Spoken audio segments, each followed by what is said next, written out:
कहानी के शुरू में हम गंजेड़ी गणपत को देखते हैं जो कुल्लू की कस्तूरी मेथी को पन्नी में लपेटकर कस लगाने के जुगाड़ करता हुआ दिखाया जाता है। नमस्कार दोस्तों, मैं हूं बाबा बकचोद, कहानियां सुनाता हूं। आज की हमारी कहानी शैतानपुर के राजा गंजेड़ी गणपत की है, जिसने अपनी 40 साल की उम्र में दो ही काम किए हैं, पहला गांजा फूंकना और दूसरा गांजा फूंक कर शादी करना। और इसी तरह वह अब तक 12 लुगाइयों के लहंगे ऊंचे कर चुका है। अब आप सोच रहे होंगे कि ऐसे लंड के चौधे को तो अभी के अभी फांसी दे देनी चाहिए। साला गिरते हुए लिंगानुपात का सबसे बड़ा राक्षस तो यही है। पर नहीं मेरे रंडीबाजों, ऐसा बिल्कुल नहीं है। ऐसा करना इसका शौक नहीं, मजबूरी है, मजबूरी। अब इससे पहले कि आप यूट्यूब छोड़कर क्रोम पर रशियन ढूंढने चले जाओ, कहानी शुरू कर देता हूँ। सबसे पहले हमें शैतानपुर में एक प्लेन क्रैश दिखाया जाता है जिसमें सभी लोग मारे जाते हैं, पर यह गोरा बच्चा बच जाता है। अब शैतानपुर एक जंगली इलाका था, तो थोड़ी देर में वहाँ एक शेर आ जाता है और इस गोरे बच्चे को खाने ही वाला था कि इस अंड बंड के चौधे ने एक जोरदार पाद मारा, जिससे शेर ने सोचा, हट मादरजात, 1.5 पाव का खुद नहीं है और आधा किलो पाद मार दिया, हट सूगला, और वहां से चला जाता है। इधर गणपत भी अपने मुठ मंत्रियों के साथ वहां आ जाता है और शेर को भागते देखकर सोचता है बच्चा बड़ा बहादुर है और अपने कबीले में रख लेता है। अब आगे 10-12 साल और बीत जाते हैं और गंजेड़ी गणपत गांजा फूंक कर अपना लहंगा उठाने वाला कार्यक्रम चालू रखता है, पर सफलता अभी भी कोसों दूर थी। पर गणपत अब भी हार नहीं मानता। वह अपना फावड़ा चलाता रहता है और खेती करता रहता है, पर फसल में हमेशा लड़कियां ही मिलती हैं। बीच बीच में वह अपने शाही तांत्रिक तलपड़े को बुलाता है और हड्डियां पड़वाता है, और साला तलपड़ा हमेशा झूठ बोलकर गंजेड़ी से इनाम ले जाता है। और साला इस बार भी यही करने वाला था। वह गंजेड़ी से कहता है, महाराज इस बार लड़के का योग बन रहा है, पर आप चिंता मत कीजिए, साथ में लड़का भी है, मतलब जुड़वा होंगे। तो गंजेड़ी कहता है, चल चूतिया, 10 साल से यही बकचोदी पेल रहा है, हो तब पता चले ना। इतनी देर में वो गोरा बच्चा गोरा गोरा खेलता हुआ राजा के पास आता है और कहता है, नहीं महाराज, ऐसा कुछ नहीं होगा जो ये भड़विका बोल रहा है, बल्कि ये हड्डियां तो कुछ और ही बता रही हैं। तो राजा बोला, क्या? इतनी ही देर में एक पक्षी राजा के मुंह पर अपना चिपचिपा माल निकाल कर उड़ जाता है। तो बच्चा बोला, ये ही कह रही है ये हड्डियां। और सभी बच्चे गंजेड़ी पे हंसने लगते हैं, पर गंजेड़ी बच्चे की इस बात से खुश हो जाता है। अब आप सोच रहे होंगे कि राजा ने खुश होकर बच्चे को गोद ले लिया और नया राजकुमार बना दिया और खत्म कहानी। अजी लंड मेरा। बकचोदी तो अब शुरू होगी, क्योंकि गंजेड़ी की गांड में तीतर के बाल थे। उसने खुश होकर बच्चे से कहा, आज से तू मेरा नया शाही तांत्रिक होगा, तांत्रिक लंड का टोपा। हाँ, लंड का टोपा। आगे समय बीतता है और हम लंड के टोपे को देखते हैं, जो अब भी हड्डियां देखकर गंजेड़ी की बड़वी किस्मत को बता रहा था, पर बेटा अब तक नहीं हुआ। अब गंजेड़ी भी बूढ़ा हो चुका था। अब उसके घोड़े में भी वो ताकत नहीं रही।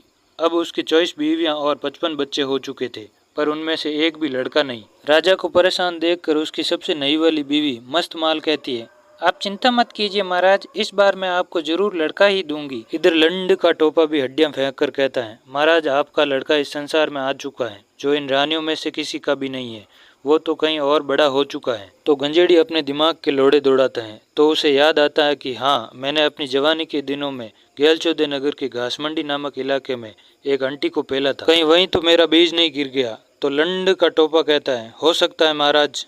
गंजेड़ी कहता है, मेरे लंड के टोपे, क्या तुम मेरे राजकुमार को ढूंढ कर लेके आओगे? टोपा कहता है, क्यों नहीं महाराज, ये तो मेरा अहोभाग्य है जो आपकी सेवा का अवसर मुझे मिला। ऐसा बोलकर वह अपना झोला उठाकर गेलचोदे नगर की तरफ रवाना हो जाता है और चलते चलते वह जाटपुर तक पहुंच जाता है। वहां उसे ये लोग मिलते हैं। ये है सस्ता टाइगर और उसका दोस्त गिल्लू गेंडा। सस्ता टाइगर गोल्फ खेलता है और गिल्लू गेंडा उसे गाइड करता है, मतलब एक तरह का कोच है। ये दोनों गेलचोदे नगर से यहाँ जाटपुर गोल्फ मैच खेलने आए हैं। ये है जाटपुर का सेठ चमन चोपड़ा, जो गोल्फ मैच करवा रहा है, और ये है इसकी मैनेजर सलोनी भाभी, जो दिखने में एक नंबर का काचा माल थी। गोल्फ मैच देखकर लंड का टोपा कुछ देर जाटपुर रुक जाता है। अब गेम देखने में ग्वारा ग्वारा की तरह लग रहा था, जो लंड का टोपा अपने कबीले में खेला करता था।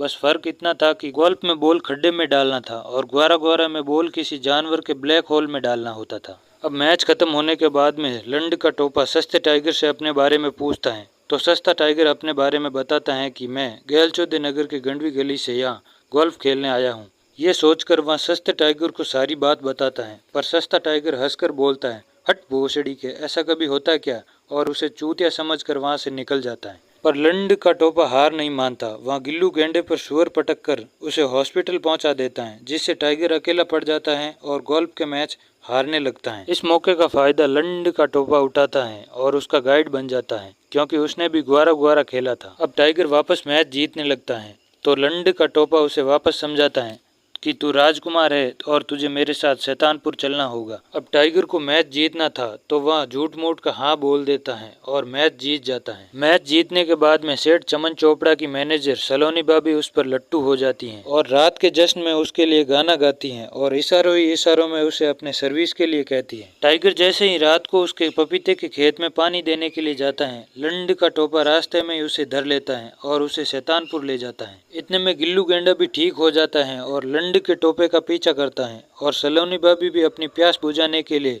शैतानपुर उसके पीछे पीछे चली जाती हैं। शैतानपुर जाकर लंड का टोपा गंजेड़ी गणपत को बताता है कि आपका राजकुमार आ गया है महाराज। ये सुनकर गंजेड़ी खुश हो जाता है और पूरे शैतानपुर में जश्न का ऐलान कर देता है। पर सस्ता टाइगर इन सब से बिल्कुल खुश नहीं था, वह उदास बैठा था। तो सलोनी भाभी ने अपनी चोली के पीछे का सामान दिखाकर उसे राजकुमार बनने के लिए राजी कर लिया। अब सब कुछ सही चल रहा था कि कहानी में एक मोड़ नई गेंडे की एंट्री होती है। हाँ, गिल्लू गेंडा जो पहाड़ से सीधा गंजेड़ी की गणपत के आगे गिरता है, जिससे उसके गले में पड़ा लॉकेट खुल जाता है और उसमें से एक हिरण का सींग का टुकड़ा निकलता है, जिससे गंजेड़ी गणपत को घास मंडी की रांड की याद आ जाती है, जिसे उसने यही सींग दिया था। क्यों गांड फट गई ना, लोड़ा हाथ में आ गया ना, मेरा भी आया था जब मैंने ये फिल्म देखी। हाँ, गेंडा ही असली राजकुमार है। अब आगे सीन कट होता है और हम सस्ते टाइगर को देखते हैं जिसने सलोनी आंटी की गाड़ी में परमानेंट टिकट ले ली, मतलब वह उसकी रोजाना सवारी करता है और गिल्लू गेंडा शैतानपुर का राजकुमार बन जाता है। इसी बीच सबसे छोटी वाली रानी मस्त माल के यहाँ लड़का होता है, पर जब गंजेड़ी लड़के को देखता है तो जोर से चिल्लाता है, लंड के टोपे साले भड़वे, क्योंकि बच्चा गोरा था। मतलब लंड के टोपे ने अपना काम कर दिया। टोपे ने कहा, महाराज ये सब मैंने आपके लिए किया था। गंजेड़ी हंसकर कहता है, कोई बात नहीं, और कहानी खत्म, द एंड। बाकी कहानी अच्छी लगी तो चैनल को सब्सक्राइब करो, लाइक करो, शेयर करो। धन्यवाद।